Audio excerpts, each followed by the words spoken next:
Alan glanced at the GPS again, his brow furrowed. "Are you sure this is the right way, Monty?" he asked, a nervous edge to his voice. Monty, a tall guy with a knack for technology, looked up from his phone, which showed a blank screen. "The GPS told us to take this turn. It said it was a shortcut to the highway." Beside him, Mike, the most skeptical of the three, scoffed. "A shortcut through a cornfield? Looks more like a shortcut to nowhere." The car bumped and rattled down a long, narrow road. It wasn't paved, just a ribbon of crumbling asphalt that had clearly been forgotten. On either side, endless fields of dried-out cornstalks stood like silent guards, their leaves rattling in the wind. The sun had set, and the sky was a deep, bruise-colored purple. The air was heavy, still, and smelled of dust and something metallic, like rust. "My phone has no signal," Monty said, trying to refresh his screen one more time. "Neither does mine," Alan added, his grip tightening on the steering wheel. The car's headlights cut a pair of bright yellow tunnels into the encroaching darkness. The road stretched on, a perfectly straight line leading into nothing. Suddenly, Mike pointed a finger out the window. "What the hell is that?" Josh squinted. Far off in the cornfield, barely visible in the dim light, was a scarecrow. But it wasn't like any scarecrow he'd ever seen. It was a crude thing, a lumpy burlap sack for a head and arms made of twisted wood, with a coat that was too big and hung low to the ground. It was facing them, its head tilted at an impossible angle. "Just a scarecrow, man," Monty said, trying to sound calm. "It's weird, but it's just a scarecrow." As they drove past, Alan saw something that made his blood run cold. One of the scarecrow's wooden arms was raised, a long, thin finger pointing directly at their car. He told himself it was just the wind, or his eyes playing tricks on him in the dark. For another hour, they drove in silence. The road never changed. The cornfields never ended. The unsettling feeling in the car grew, a physical presence in the air. Then, the car radio, which had been off, crackled to life, filled with static and a strange, rhythmic humming sound. "Turn it off," Mike yelled, his hands over his ears.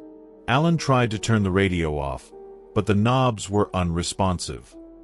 He slammed his hand against the dashboard, but the humming only grew louder, a deep, resonant sound that felt like it was coming from inside his own head. Then, the humming was joined by a new sound, a high-pitched, thin whisper that seemed to float just above the noise of the static. It wasn't words. It was a long, sibilant hiss, like air escaping a punctured tire. Alan's eyes widened in horror. He saw the flicker of something in his rearview mirror, a flash of white against the dark. He looked back and saw it again. It was the scarecrow. It was standing in the middle of the road, far behind them, its arms still raised, pointing. The humming in the car was now a deafening roar. "It's not possible," Monty whimpered, covering his face. "It's a trick of the light. We drove for an hour." Then, the car's headlights flickered. Once. Twice. They died completely. Alan slammed on the brakes. The car skidded to a halt in the pitch black. A thick, inky darkness surrounded them, broken only by the faint light of the moon. "My phone," Mike said, fumbling for his device. "Flashlight." He turned it on. The beam cut a small circle of light in the dark. And in that circle, right in front of the car, stood the scarecrow. It was no longer far away. It was right there. It was no longer just a scarecrow. The burlap sack on its head was stretched taut over a head that was too large, with an uneven, lumpy shape. The arms were not wood, but long, thin limbs, their hands ending in bony, claw-like fingers. The coat was dirty, but beneath it, its body was thin, almost stick-like. And it was moving. It was walking toward them, its steps slow and deliberate, making a strange, dragging sound in the dirt. A new sound joined the terrifying silence. A soft, rhythmic scratching. Scratch, scratch, scratch. It was coming from the roof of the car. "Get down!" Alan yelled, ducking his head. The scratching stopped. Then, the sound moved to the windshield. They could see a long, thin finger scratching against the glass, making a horrible, grating noise. A loud smash shattered the passenger side window. Mike screamed. The cold night air rushed in, bringing with it the smell of rust. They could hear the thing's frantic breathing, a raspy, gasping sound. "Go, go, go!" Monty screamed, kicking at the door. Alan, without thinking, turned the ignition key. The engine turned over, whined, and then caught with a deafening roar. He slammed his foot on the gas. The car lurched forward, leaving a cloud of dust behind it. He didn't look back. They drove for what felt like an eternity, the broken window letting in the cold air. The road finally changed, becoming a two-lane highway. The cornfields gave way to open fields. In the distance, they saw the blessed, familiar lights of a gas station. Alan pulled into the station, his hands shaking so badly he could barely turn the engine off.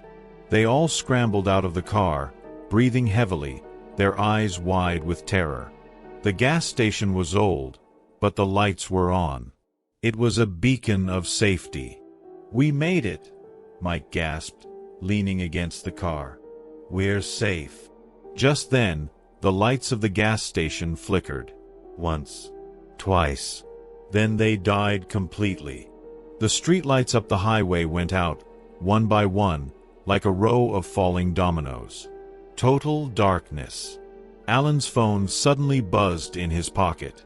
He pulled it out. The screen lit up, showing a single text message. It was from a number they didn't know. The message read, "Welcome to my fields. You can never leave." Behind them, a low, guttural voice chuckled. They spun around, but there was nothing there. Just the empty darkness. And the scent of rust.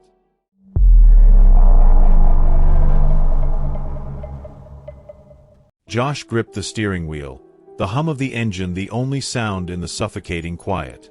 Beside him, Drake was fast asleep, his head tilted against the window. The clock on the dashboard read 2:17 a.m. They were supposed to be in Oregon by now, but a sudden detour had left them on a winding, deserted road deep in the heart of Northern California's redwood forests. The trees were ancient, monstrous things, their shadows swallowing the meager light from the car's headlights. It was like driving through a tunnel of darkness. "Drake," Josh said, shaking his friend's shoulder. "Wake up, man. I'm starting to get spooked." Drake groaned, rubbing the sleep from his eyes. "Spooked by what?" "A few trees," he mumbled. "I don't know," Josh said, his voice a low whisper. "It's just quiet. Too quiet." The silence was the worst part. They hadn't seen another car in over an hour. The GPS was dead, and their phones had no signal. They were truly alone. As they rounded a corner, the car's headlights caught a flash of white on the side of the road. "What was that?" Drake asked, now fully awake. Josh slowed the car. It was a small, white teddy bear, propped up against a mossy tree stump. It was dirty, its fur matted, and one of its glass eyes was missing. "Creepy," Drake said. "Keep going." But as Josh pressed the gas pedal, the engine sputtered. A sickly cough, a grinding sound, and then silence. The car coasted to a halt, the headlights dying with a final, weak flicker. "Are you kidding me?" Drake said, his voice tight with panic. They sat in the dark for a moment, the only sound the faint ticking of the engine as it cooled. Then, from somewhere deep in the woods, they heard it. A soft, high-pitched giggle. It sounded like a child. Josh and Drake looked at each other, their faces pale in the faint moonlight filtering through the dense canopy. "Hello," Drake called out, his voice trembling slightly. The giggling stopped. They got out of the car, Josh with a flashlight from the glove box. The air was cold and heavy with the scent of damp earth and pine. The woods felt alive, watching them. "Maybe it's just the wind," Josh whispered, but he didn't believe it. They heard the sound again, but this time it was closer. It was a whisper, a rustle in the leaves, a faint dragging sound. It was coming from the direction of the teddy bear. Josh pointed the flashlight. The bear was gone. In its place, scrawled in the dirt, was a single word, H-I. A scream died in Drake's throat. He pointed a shaking finger toward the tree line. At the edge of the woods, where the darkness was deepest, a silhouette stood perfectly still. It was small, no taller than a child, and it was holding something in its hand. Josh's breath hitched.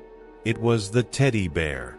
The bear, its remaining eye glinting in the dark, was being held by what looked like a little girl in a white dress.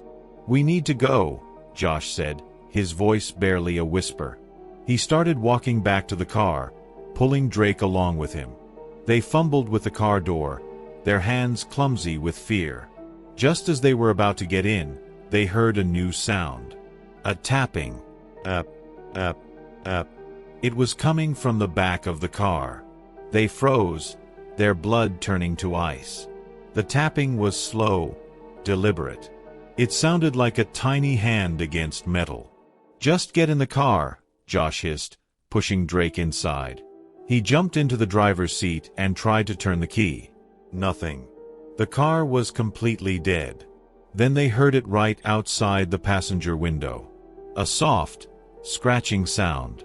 The scratching stopped, and a face appeared in the glass. It was the girl from the woods, her eyes two gaping black holes in a smooth, pale face. Her lips were a thin, straight line. The tapping started again, but this time it was on the window right next to Drake's head. Drake screamed, a raw, primal sound of pure terror. Josh, in a fit of panic, grabbed a tire iron from under the passenger seat. He rolled down the window just a crack and swung it blindly. The girl's face disappeared, and the tapping stopped. "Go, go, go!" Drake yelled, his voice hoarse. Josh tried the key again, and this time, the engine roared to life. He slammed his foot on the gas pedal, and the car sped away, tires spitting gravel. They didn't look back. They didn't dare. They drove for what felt like hours, the speedometer buried deep in the red. The redwood forest finally thinned out, giving way to a main highway. They saw the bright, familiar lights of a gas station and a diner in the distance. They had made it. They were safe. Josh pulled into the gas station parking lot and cut the engine. He and Drake got out, their bodies shaking, their minds replaying the horror they had just escaped. "That was the most terrifying thing I have ever experienced," Drake said, leaning against the car, his face still pale. Josh walked to the trunk to check the tire iron. He pulled it out, and as he did, he saw it. Tied to the end of the metal bar, held in place by a tiny white ribbon, was a small white teddy bear. Its single glass eye glinted under the gas station lights.